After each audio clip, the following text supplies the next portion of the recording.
Hey, what's up? I got another free view of the Lost Zane recordings. The free views hit on Fridays and Mondays and Fridays. I don't know why I said it two different ways. But anyway, the full Lost Zane recording episodes, which basically is all of my WBBL shows released in the order that they happened, twice a week on Patreon. So each show is about 3 hours. I don't think where we are right now in the Lost Zane recordings, which is November of 2016, we had yet started the Sudden Death podcast, if you remember that thing, because we got an hour of our show pulled from us because like Dan Patrick listeners were like, no, we want Dan Patrick starting at 9. Eric Zane sucks shit. And then Cartwright had said, oh, okay, sure. Just okay, man. No more nasty emails, please. I'm a huge pussy. Well, anyway. So that's where we're picking it up. This is a show from November 4th, 2016. Getting close to election time. I think election day was like a week out at this point on the Lost Zane recordings. If you want all of my content on Patreon, check me out, Patreon, patreon.com/Eric Zane. 15 plus hours of content every single week. If you like the free podcast, you will love this, and it helps keep the lights on. Just try it out for 1 month. That's my recommendation. Try it out for 1 month. And then, if you like it, you're like, okay, great. I'll either let it ride or I'll convert it to a yearly and then save 10% or cancel it because you hate it so much. I thank you very much for trying. And actually, I just thank you for the time, frankly. Okay, here you go. My free view of the Lost Zane recordings from November 4th, 2016.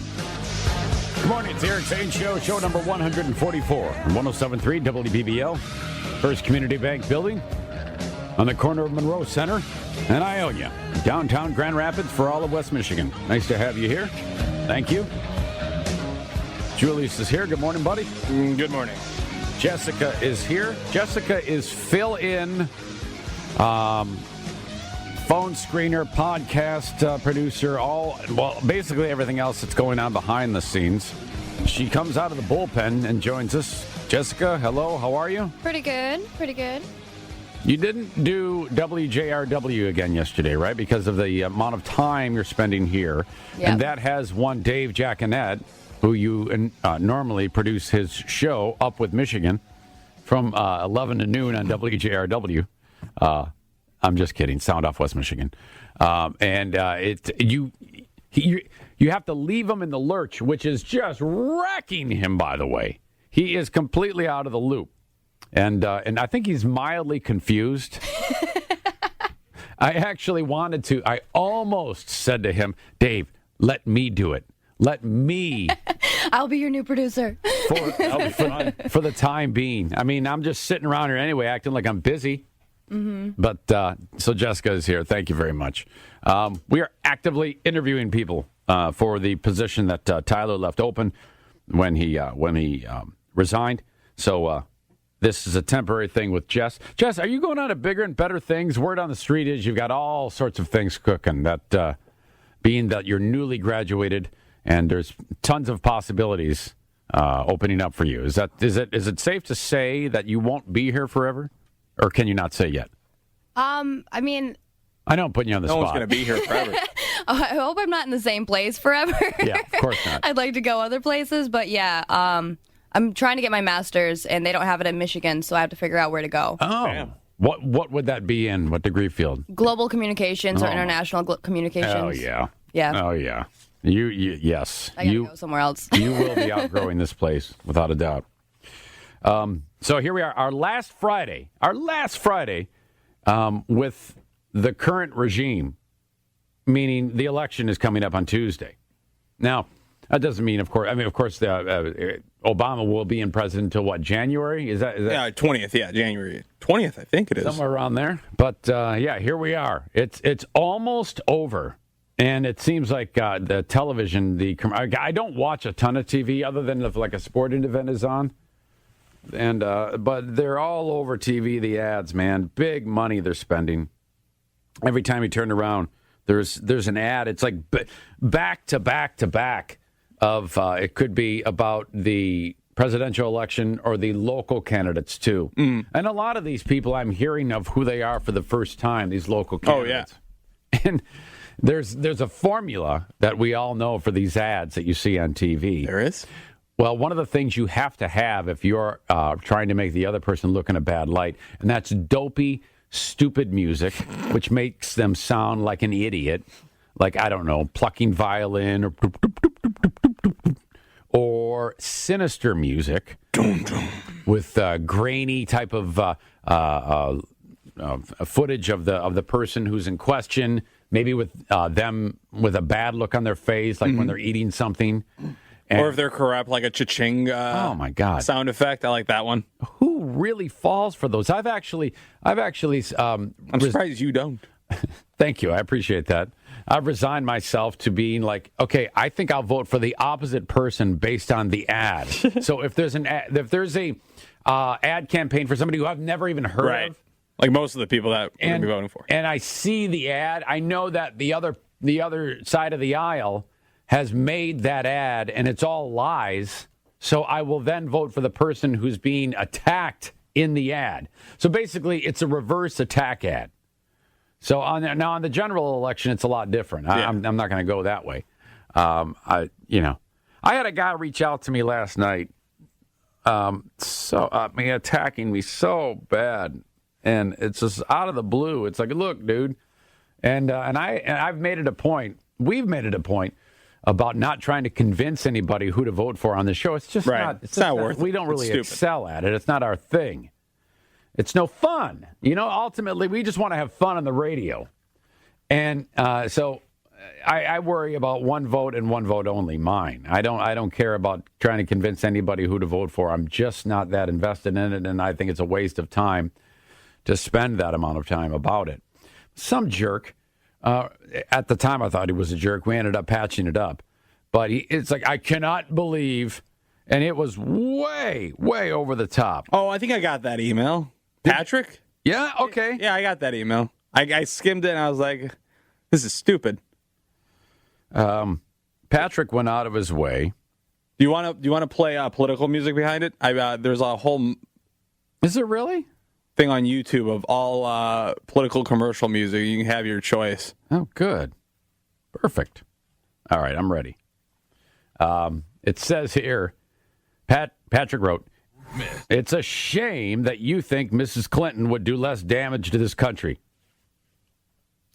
Patrick writes, "She should be in jail, and if she wins, we will again be dragged through scandals and hearings."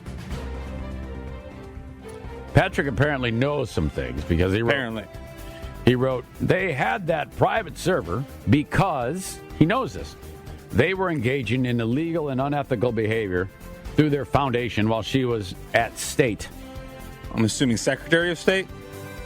"So that the Freedom of Information Act couldn't be used to access those emails. How simple can this be?" Which, now, to you, does that sound condescending and assaulting and insulting? I thought so, too, which is why I To be honest, I did not read that far. This is what I read. "It's a shame you think Hillary..."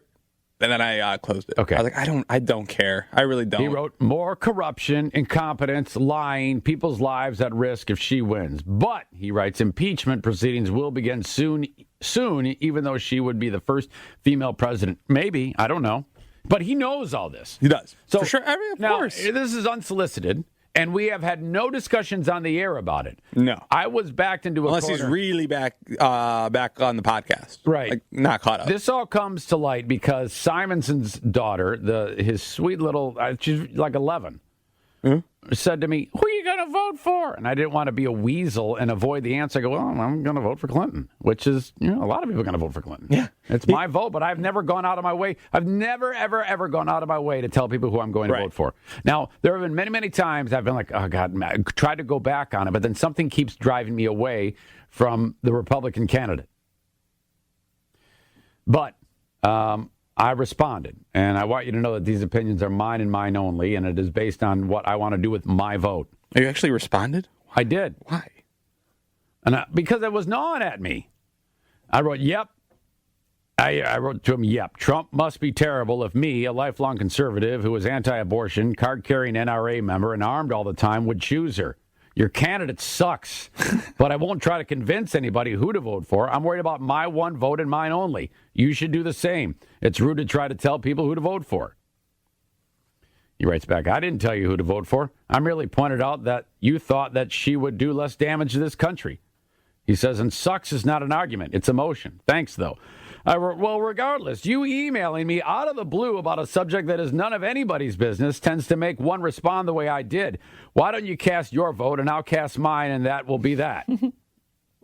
And he says, our one chance to throw a rock at the machine. We all get one rock every 4 years. I will enjoy the drudgery of the scandal if she wins. And I wrote, I sure hope not. Whether your guy wins or my guy wins, I sure hope not. Or my girl or your guy. And then he said, then it changes. By the way, you're pretty good at impressions. Does your wife really have that much of a lisp? And then he wrote, I should clarify this email. I really think you are good at impressions, but when you do your wife, I don't know if you are exaggerating or not. No, she's the one exaggerating. Yeah, because it really makes me laugh every time you do it. Eric, don't respond to that bugger. I definitely come from a good place. It really makes me chuckle on my way to work. So now it's a lighter fare. There you go. He realizes that he pissed me off, and he did. And I wrote, thank you. Sorry I got snarky. Peace. And then he wrote, no worries, dude. So we're all good. But at the same time, I couldn't believe that you can't just come at me guns a-blazing about my one vote that I get. I mean, it's none of your damn business. And it's not like you're voting for the pirate party or something. Yeah, come on, at least, man. If not more than half the people who are going to be voting for Hillary, right? Exactly. And it's to say that you are stupid for voting for Hillary. It's it's not. Well, at least half the country is going to be voting for Hillary. I've considered it. I've weighed the options. I've listened. I've read. And look, at the end of the day, if I choose one over the other, that doesn't mean you just go and attack me. Yeah. And say that my credibility, I have no credibility, whatever it is you say. And you can say, well, I didn't say that. I know what you meant, man. You were being insulting and rude about it. And shut up. Jesus. My only hope is that no matter who wins, I really don't care at this point. I do care, but whoever wins, I just hope everyone gets along. The last 8 years were terrible, in terms of the poo throwing. Can we just work together to get something done? Yeah, I would love that. I would love that, but I don't. That's my one hope. That's good. I know that's a pie in the sky idea, but that's my one hope. If Hillary wins, Republicans, put your guns down. Try to work. Yeah. If Donald wins, the Democrats, put your guns down. Try to work with them. I've said that's my one before. hope. If Mr. Trump wins, he's our president. Good job. That's how I feel. And I'm in your camp. If you're the president, I'm not going to sit there and be a butt F and try to C-block everything that guy says. I can sit here quietly and say, well, that's crazy. I don't agree with any of that. But I'm not going to sit here on the radio and cut him down to size. That's not how I operate. If he is the president, well, then he earned it, and good for him. And that's basically it. And I would expect everybody to do the same if Mrs. Clinton wins. But if you're going to sit there and be an a-hole about it, nothing will get done. The fact that we don't have a full Supreme Court right now baffles me. Why don't we have a full Supreme Court? Because the Senate won't approve it. So there's one person who stepped down, or no? The dude died. Which one was Scalia. it? Scalia died. Yeah. See, I don't have any. I'm ridiculous. Yeah, and I'm like, who? What? Yeah, and then they won't approve what Obama's Supreme Court nominee, even though he's a dude that they had wanted before. Whatever, it doesn't matter. But I don't want this poo throwing. That's what I want for the country for the next 4 years. No matter who wins, let's just work to get something done. And no government shutdown, please. Dear God. This is how we go. Our last Friday until the election. That's crazy. It kind of, I don't want to say snuck up on me, but it kind of did. I always like Election Day, the coverage of it, the dynamic and seeing people go to the polls, but still not enough people go to the polls. It's still massively underattended, if you will, the amount of people who do vote. What's the actual amount? Saw an interesting stat yesterday. It's less than half the country, right? Oh, big time. Well, when you look at, first of all, the amount of, when you look at the overall number of the people in the country, and then the ones that are ineligible because of age or citizenship and things like that, and then you take into account other factors. When it all boils down to it, there's only a handful of people in the grand scheme that vote for the. Well, I don't know how many people are in this country. 340 million, somewhere around there. Give or take, yeah.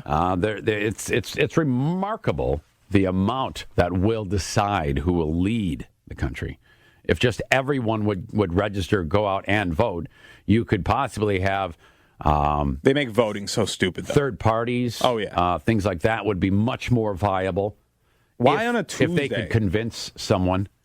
I don't know. Did you watch the John Oliver bit about how he did? You watch John Oliver at all? From time to time. He does a segment called "How Is This Still a Thing?"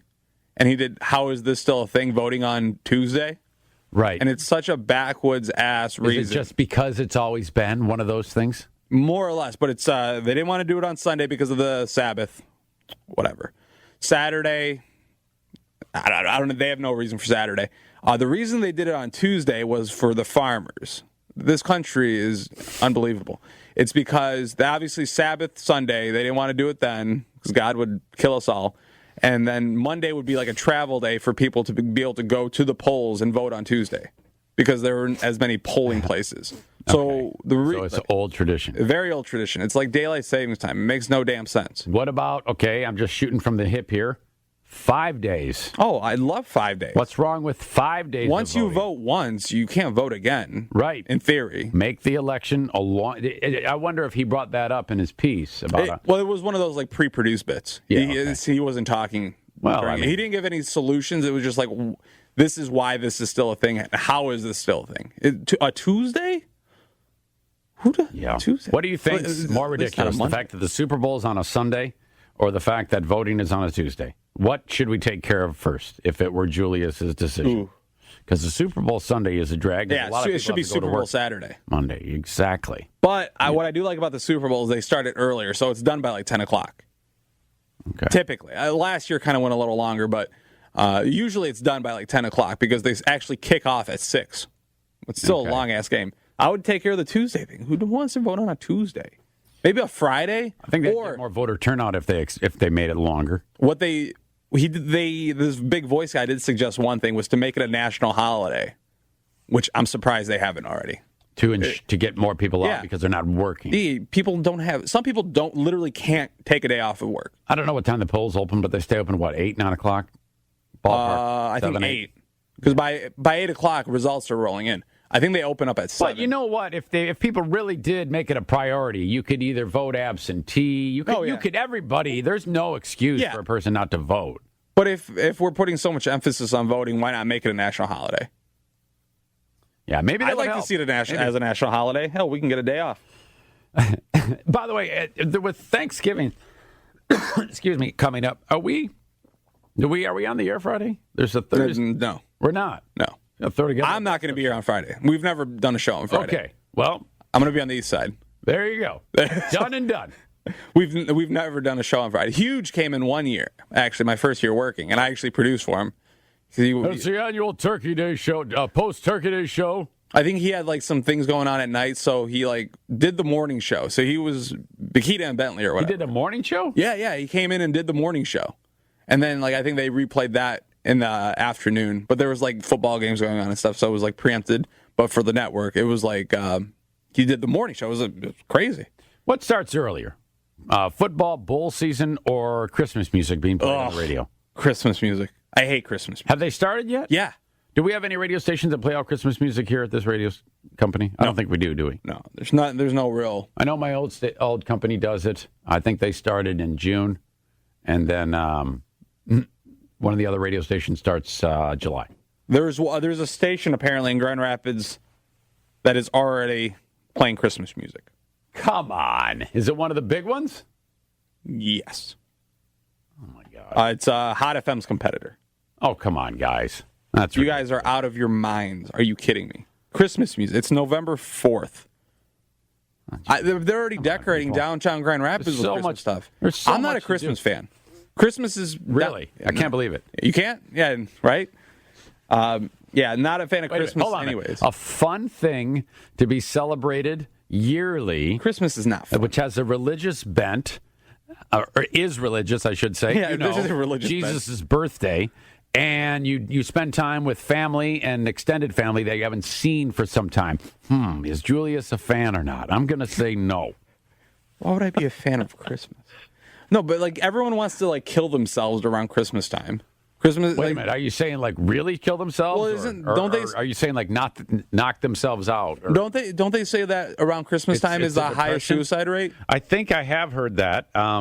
People are just look at frustrated. the holidays and they get sad because maybe they lost something in the past, maybe a loved one or a relationship, and then boom. Yeah, I think that does happen. And people are just frustrated. They have to go to the mall and deal with all these stupid people and their dumb kids walking around slow. And you're like, I just wanted to get one thing. Come on.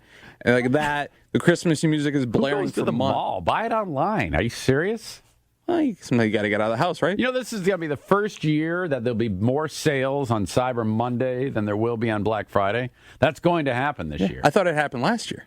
Maybe not. Maybe not. Maybe it was close or something. I just read it. Well, there's a lot of stores that have given up on the Friday thing, on like the Thursday night, I guess, technically. But everyone's still going to open on Friday. Stats from Jessica. She just pulled this up from pewresearch.org. Thank you, Jessica. Voter registration stats. It's actually more than I thought. Total number of Americans eligible to vote. That's almost 219 million. Total number of Americans Registered. eligible is 219, and then registered is 146 million. And the number who voted in 2012 is 126 million, for a percentage of 57.5% who voted in the 2012 presidential election. So that's 57.5 of the 218 million or 219 million. That's a decent turnout. Not great though. But still, I mean, you increase that even by just 20%, you can change the scope of an election completely. Yeah. You get up to like 80%. I'm surprised that there's that many people who register to vote and then don't vote. Right. Like, what's the point of registering to vote if you're not going to vote? The day gets long and they go, Yeah. You know what it is? A lot of people, if the day, let's say it's 3 or 4 in the afternoon or whatever, let's say they wanted to vote late in the day and they start seeing returns, return coverage might make them go, nah, my guy's winning anyway. What do I care? You get that. Or, good mindset. Oh, mine's way down. I'm not going to vote now. That happens. My plan is to get out of here on Tuesday and go right to the polls. Are you going to vote for drain commissioner in Kent County? There's a big fight going on. I'm not doing that. I mean, I guess I have to, right? No, you don't have to vote for the ones you're not familiar with. No. It isn't like you have to fill it out, and if you don't fill it out, none of your votes count. Can I go with the cooler name? Who is the cooler name? Let's see. Yonkman is one. What is his name? I think it's Yonkmed? Ken No, I'm being serious. Yonkman. I think it's Jonkman. Oh, he's the Yank Man. Okay. We can go with that if that's what you like. The Yank Man. And then there's a lady who is running against him. I'm not sure. She's the Yank lady. And they both have one is a Republican, one is a Democrat. How does political...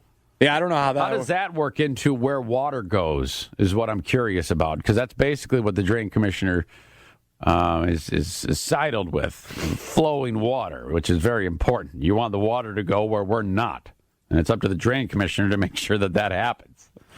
And it's a big fight this year, Julius, between these two. I'm going to build a big water wall. Yonkman's got billboards up everywhere. I've seen let's not get crazy. Everywhere? I've seen one in particular on 196 headed towards Holland. Everywhere. Yeah, they're everywhere. Which means, if it's on my route, it's everywhere. Oh, here we go. I got a... Is there like political ads for Ken? No, I don't care about that. Okay. There's what do you got? There's a election ballot, basically. It tells you about who you can vote for. This is a Kent County deal? Yes. That's where you live. I don't have to worry about that, but most of the audience does live in Kent County. Drain Commissioner Ken Yonker. Yonker, sorry. My bad, Ken. He's the Republican. Still don't get that. Rachel Hood, Democrat. Don't get that either. So, yeah, Rachel versus Ken.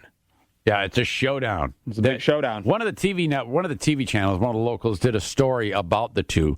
They literally have different views about how the job description should be They like are arguing over what their duties should be. These two are completely opposite from what I've read.